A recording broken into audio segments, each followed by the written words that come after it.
Bienvenue sur Agora. Vous êtes-vous déjà posé la question sur l'existence d'autres planètes habitables dans l'univers autre que la nôtre? Qui sait, peut-être qu'elles seraient même encore plus propices à recevoir l'humanité. Figurez-vous que cette question a quitté depuis longtemps le rang des mythes. En effet, de nombreuses découvertes ont été faites sur le sujet. Non seulement l'existence de planètes habitables a été prouvée en dehors de notre système solaire, mais en plus de cela, certaines de ces planètes présenteraient des conditions de vie encore meilleures que celles de la Terre. Qu'est-ce qu'en réalité une planète habitable et quelles sont les meilleures qui ont été recensées? N'oubliez pas de consulter les sources de nos informations en description. Accrochez vos ceintures, notre aventure commence et c'est parti. Qu'est-ce qu'une planète habitable? Pour déterminer si une planète est habitable, les scientifiques étudient son habitabilité. La notion d'habitabilité d'une planète dépend de sa capacité à pouvoir accueillir et développer la vie. Ainsi, plusieurs critères d'habitabilité sont à prendre en compte avant de juger le niveau d'habitabilité d'une planète. L'étude de l'étoile de la planète. Le premier critère à prendre en compte est d'étudier l'étoile de la planète en se focalisant sur sa classe spectrale. La classe spectrale traduit simplement la température que possède la photosphère et est reliée à la masse de l'étoile. Selon les scientifiques, afin qu'une étoile puisse créer un système jugé habitable, celle-ci doit être répertoriée entre les classes de type F, G ou MIK. Le Soleil, par exemple, appartient à un domaine spectral de classe G2 et est au milieu de ce domaine. Les étoiles de type G2 ont un certain nombre de particularités qui jouent un rôle important dans l'habitabilité des planètes. Premièrement, ces classes d'étoiles brûlent pendant au moins quelques milliards d'années, ce qui peut garantir assez de temps à la vie pour se développer. Les classes O, B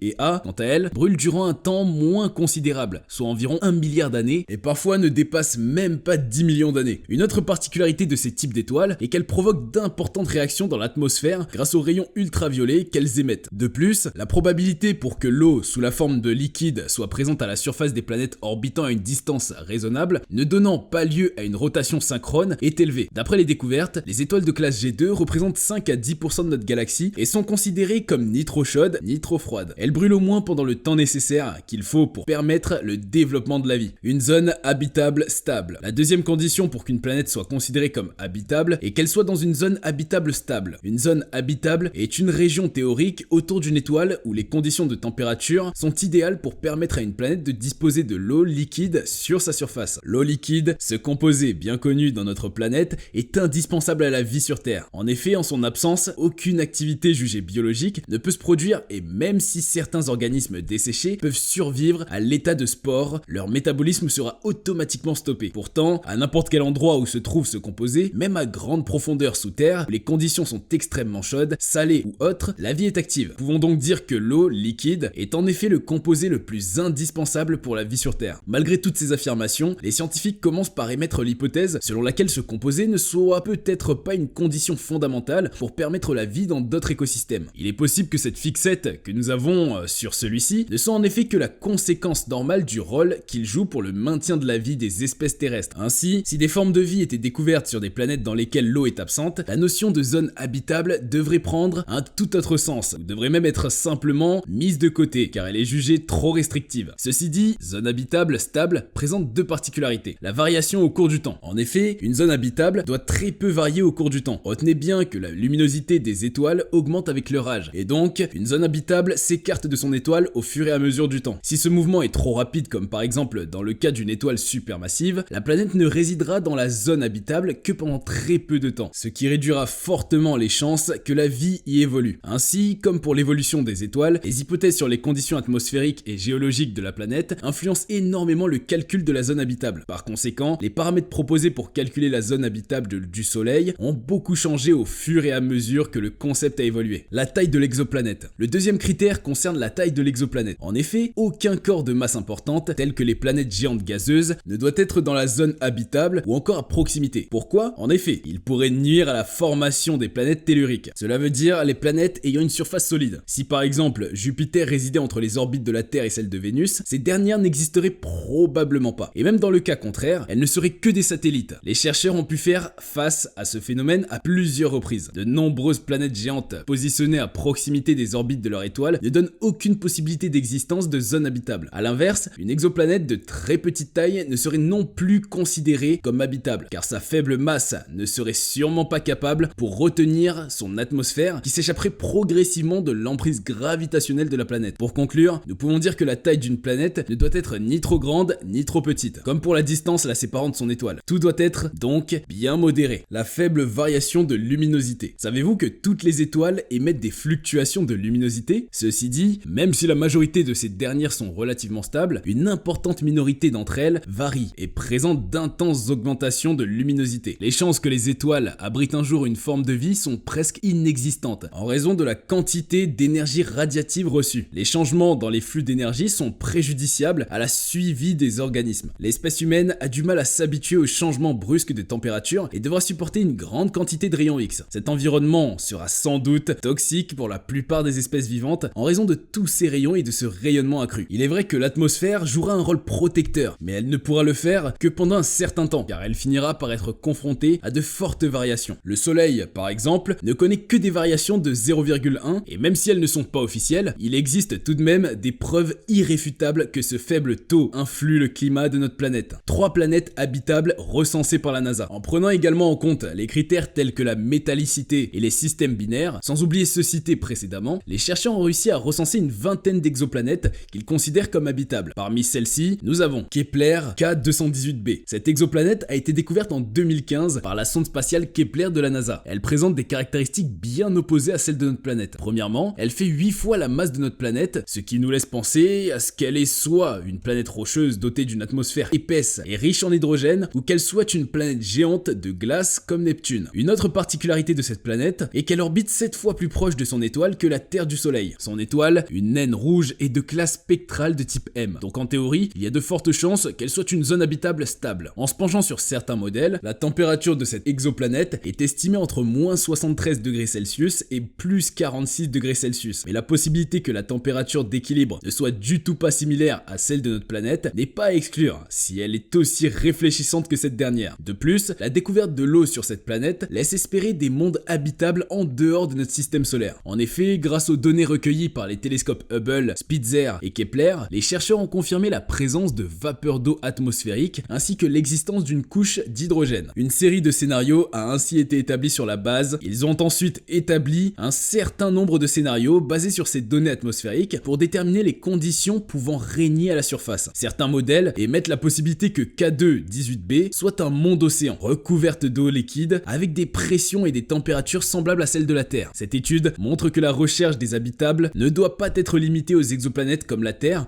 et que des planètes plus grandes peuvent abriter la vie, d'autant plus que celles-ci sont plus facilement observables par nos télescopes. Proxima b, l'exoplanète la plus proche. Étant donné que nous savons tous maintenant ce qu'est une planète habitable, il est temps de présenter ces quelques planètes susceptibles d'apporter une nouvelle vision à celle qu'on a de l'espace. De toutes les exoplanètes ayant été découvertes à ce jour, Proxima b est sans doute celle qui présente des caractéristiques plus prometteuses pour héberger une civilisation humaine. Elle a été jugée habitable par les scientifiques qui l'ont découvert. Proxima b orbite autour de l'étoile la plus proche de notre système solaire, la naine rouge Proxima Centauri, ou Proxima de Centaure en français, qui fait également partie du système Triple Alpha Centauri. Située à environ 4,2 années-lumière de nous, Proxima b, ou encore Proxima Centauri b, est une planète rocheuse dont la masse fait 1,3 fois celle de la Terre et dont la taille est presque similaire à notre planète. Le fait qu'elle se trouve dans la zone habitable de son étoile émet l'hypothèse qu'elle pourrait contenir de l'eau liquide à sa surface. Proxima b orbite autour de son étoile 700 fois moins lumineuse que le Soleil en seulement 11,2 jours et se trouve à une distance d'environ 7 millions de kilomètres de celle-ci. En raison de sa proximité avec notre système solaire, cette exoplanète pourrait être la toute première à recevoir la visite d'une sonde si la technologie le permet un jour. Malgré les similitudes qu'elle présente avec notre planète, Proxima b est clairement dans un environnement plus exotique que le nôtre. Une des caractéristiques de Proxima b est qu'elle est verrouillée par les marées, c'est-à-dire qu'elle a une partie de sa surface tournée vers son étoile sur laquelle les températures sont estimées à plus 30 degrés Celsius et une autre partie plongée dans une obscurité perpétuelle où les températures atteignent les moins 30 degrés Celsius. La zone habitable de l'exoplanète se trouverait donc entre ces deux zones. Trappiste 1.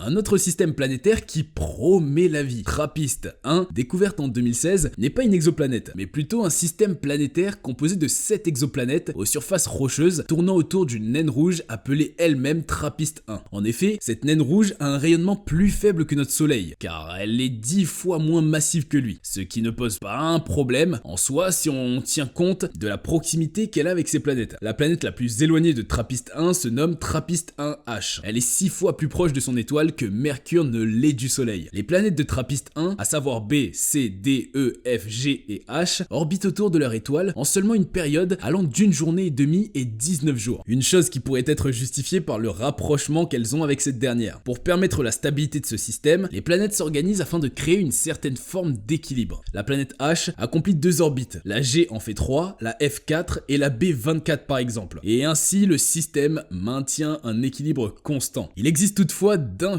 variations dans ce balai. Grâce à ces variations, les scientifiques ont pu déduire avec une très grande précision les masses des planètes, curieusement toutes semblables à la Terre. Les scientifiques ont estimé qu'au moins 3 sur les 7 planètes de TRAPPIST 1 pourraient être habitables. Il s'agit en effet des planètes E, F et G. Il se pourrait que ces planètes présentent des conditions de vie telles qu'on l'imagine, grâce notamment à la présence de l'eau à leur surface. D'autres hypothèses, selon lesquelles l'ensemble de ces planètes soit verrouillé par les marées, ont été émises. Les scientifiques estiment que si la vie s'est développée sur ces planètes, c'est probablement dû à ce phénomène de la rotation synchrone. Les conditions d'éclosion de la vie sur cette planète sont bien différentes à celles de la Terre. Comment se fait la détection des planètes habitables? Pointer une jumelle ou un télescope vers les étoiles dans le ciel ne suffit pas pour trouver des terres habitables en orbite. Avec la technologie dont nous disposons à l'heure actuelle, il est impossible de prétendre observer directement une exoplanète. Si tel est vraiment le cas, alors comment font les scientifiques pour les localiser? La méthode de transit astronomique. Il existe plusieurs méthodes pour détecter les exoplanètes, mais la plus fréquemment utilisée est celle de transit astronomique. En effet, le processus consiste à observer une étoile pendant une longue période pour détecter de petits changements dans sa luminosité. Si ces variations de luminosité étaient régulières, il y a de fortes chances qu'une planète soit en orbite et transite devant son étoile, provoquant une diminution périodique de sa luminosité. En fonction de la régularité du transit et de la quantité de lumière occluse, cette méthode permet d'obtenir la taille de l'exoplanète détectée, ainsi que sa distance par rapport à son étoile. La méthode des vitesses radiales. Cette méthode a été utilisée par les chercheurs Michel Mayor et Didier Queloz pour détecter 51 Pégasi b, la première exoplanète. Cette méthode est basée sur le principe de Doppler-Fizeau. Le concept est simple. Lorsqu'un corps est en mouvement, les ondes émises par ce corps sont compressées à l'avant et distendues à l'arrière du déplacement. C'est l'effet Doppler qui modifie le son de la sirène lorsque l'ambulance est en mouvement. Pour les exoplanètes, lorsqu'elles orbitent autour d'une étoile, la gravité fait légèrement bouger l'étoile, ce qui entraîne des changements périodiques dans les ondes lumineuses de l'étoile. Cette variation des ondes émises par l'étoile suggère la présence de planètes en orbite. La méthode des vitesses radiales permet également d'obtenir des informations sur la masse et la période orbitale de l'exoplanète étudiée. Plusieurs autres méthodes, à l'exemple de celle d'astrométrie, de micro-lentilles gravitationnelles ou encore d'imagerie directe, ont également été à l'œuvre de découverte d'exoplanètes. Mais si l'on doit en retenir deux, ce serait bien évidemment la méthode de transit et celle de la vitesse radiale. Les scientifiques ont pu découvrir près de 96% d'exoplanètes grâce à leurs utilisations depuis 1995. Pourrons-nous nous rendre sur une exoplanète habitable? D'après Michael Gillon, astronome et astrophysicien belge, se rendre vers une exoplanète est totalement impossible. Selon lui, si l'on prend en compte les conditions actuelles, cela prendrait plus de 100 000 ans pour atteindre l'exoplanète la plus proche. Ce n'est en réalité pas le seul à avoir avancé cette hypothèse. Michael Mayor, astrophysicien ayant découvert 51 Pégasi b, la première exoplanète, a complété ses allégations en disant qu'il faudrait compter une centaine de millions de jours avec les moyens actuels pour faire le voyage vers une planète habitable située dans un voisinage proche. Comme l'a dit Stephen Kane, professeur d'astrophysique des planètes à l'université de Californie à Riverside, à ce stade de l'humanité, toutes les étoiles sont en effet à une trop grande distance de nous. Il réfute donc la possibilité de conquérir une étoile, en tout cas pas d'aussitôt. Selon lui, envoyer des explorateurs sur Mars dans une cinquantaine d'années s'avère plus réaliste. Pour lui, atteindre l'orbite de Jupiter dans les prochains siècles semble impossible. En allant sur le principe que la distance de l'étoile la plus proche à l'extérieur de notre système solaire est environ 70 000 fois plus grande que celle qui nous sépare de Jupiter, toutes les étoiles sont effectivement hors de portée pour l'homme, du moins avec notre compréhension actuelle de la physique. Que pensez-vous de tout ceci? À votre avis, le voyage de l'homme vers une exoplanète est-il envisageable ou s'agit-il d'une utopie? Hâte de lire vos réponses en section commentaires. Aussi, n'oubliez surtout pas de vous abonner et d'activer la cloche de notification pour ne pas manquer nos prochaines vidéos. Merci beaucoup et à très bientôt sur Agora.